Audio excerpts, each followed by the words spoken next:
Two royal commentators have said that they need Archewell audio to happen after Meghan Markle appeared on the Brightly Storytime YouTube channel to give a reading of her children's book The Bench.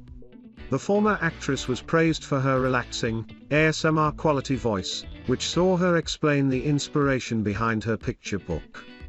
Prince Harry and Meghan signed a deal with Spotify last September to produce a range of content through their production company Archewell Audio. Speaking on Podcast Royal, host Jessica Burchfield said, "I have to tell you, I'm more excited each day for Archewell Audio because Meghan seriously has such a relaxing, ASMR quality voice." Her co-host Jessica Robinson said, "I agree with you, I think she has a great reading voice and speaking voice, and I actually was wondering if she had done any type of voice lessons in the past given her acting background. She really does know how to make her voice sound soothing and really nice to listen to." Ms. Burchfield continued, "Harry has a great voice too, so I need Archewell Audio to happen. It's been almost a year, come on, let's get it going." The couple signed an estimated $30 million deal with the streaming giant Spotify last October. So far, they have only produced one holiday special episode, which was released last December and featured guest appearances from Elton John and presenter James Corden. In a statement at the time, Harry and Meghan said, "What we love about podcasting is that it reminds all of us to take a moment and to really listen, to connect to one another without distraction. With the challenges of 2020, there has never been a more important time to do so, because when we hear each other, and hear each other TMS stories, we are reminded of how interconnected we all are." Despite this, the couple is yet to announce a podcast series and are believed to be still in the process of applying for an Archewell audio trademark from the US Patent Office. The Duke of Sussex, however, did appear on Shephard's Armchair Expert podcast, where he spoke openly of his difficulties as a working royal. At one point, he compared life within the royal family to be both being in a zoo and being in the Truman Show. Whilst the couple may not have progressed with their podcasting, Meghan did record a YouTube video last week where she gave a reading of her book The Bench for a Penguin Random House channel called Brightly Storytime. The 39-year-old Duchess told viewers, "I wrote this as a poem for my husband and our son Archie, and then turned it into a book so you could enjoy it too." Illustrated with watercolor designs by Christian Robinson, the book follows a relationship between a father and son, told from the perspective of the mother. Don't miss it was published on June 8, shortly after the couple welcomed their daughter, Lilibet Diana. The couple have reportedly signed a 4-book deal with Penguin Random House, which will see Harry publish his memoir next autumn. As well as this, the Sussexes have signed a partnership with streaming giant Netflix, which will see them produce a range of informative content. It is believed that the deal was worth $100 million, with Harry telling Oprah Winfrey that it came down to financial security after being cut off from the royal family after Megxit. 2 projects have already been announced, with Harry producing the docu-series Heart of Invictus, which will follow competitors and organisers of the 2022 Invictus Games, and Meghan executive producing a children's animated series titled Pearl.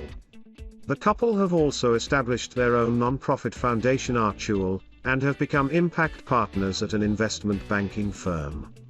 In September, they were named as 2 of the most influential people in the world by Time 100 and were photographed for the cover of Time magazine. By law, councillors of state include the sovereign's spouse and the next 4 people in the line of succession who are over the age of 21. Currently, they are listed as Prince Charles, Prince William, Prince Harry, and Prince Andrew. Councillors of state are authorised to carry out most of the official duties of the Queen, for example, attending Privy Council meetings, signing routine documents, and receiving the credentials of new ambassadors to the United Kingdom. Due to the fact Prince Harry and Prince Andrew are no longer working royals, they can no longer carry out the duties of Councillor of State. Charles and William are still listed under the role, but both heirs are extremely busy and have been given increased responsibility since the Queen has been told to rest by doctors. Royal expert Rafe Hadel-Mancu discussed the role on GB News with host Colin Brazier. Mr. Brazier said, some of the older royals, the extended members of the royal family, the Duke of Gloucester etc., are very hard working and have done sterling work over the years, but are getting on a bit. Will people look at someone like Princess Beatrice and think, there's someone we can relate to? All the other monarchies of Europe have set abdications of around 75. When you even have the Pope, Cardinal Ratzinger, abdicating, there may come a time in 40 years where Prince William decides we need to get the nation around a new, young monarch. The next in line and over the age of 21 is Princess Beatrice, but the role may not necessarily be given to her. Camilla is likely to be given the role as it would be passed to her when Charles becomes king.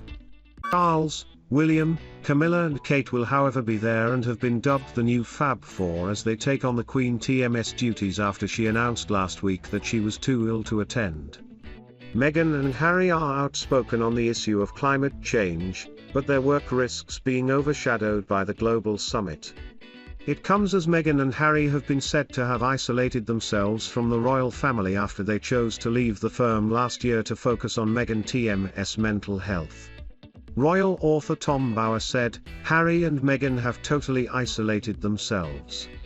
They seem to think they will be stronger by cutting people out, but they really just alienating their families. I believe Meghan is a very stubborn person, but I think eventually even she realize that this isolated world she and Harry have built for themselves, was a poisonous choice.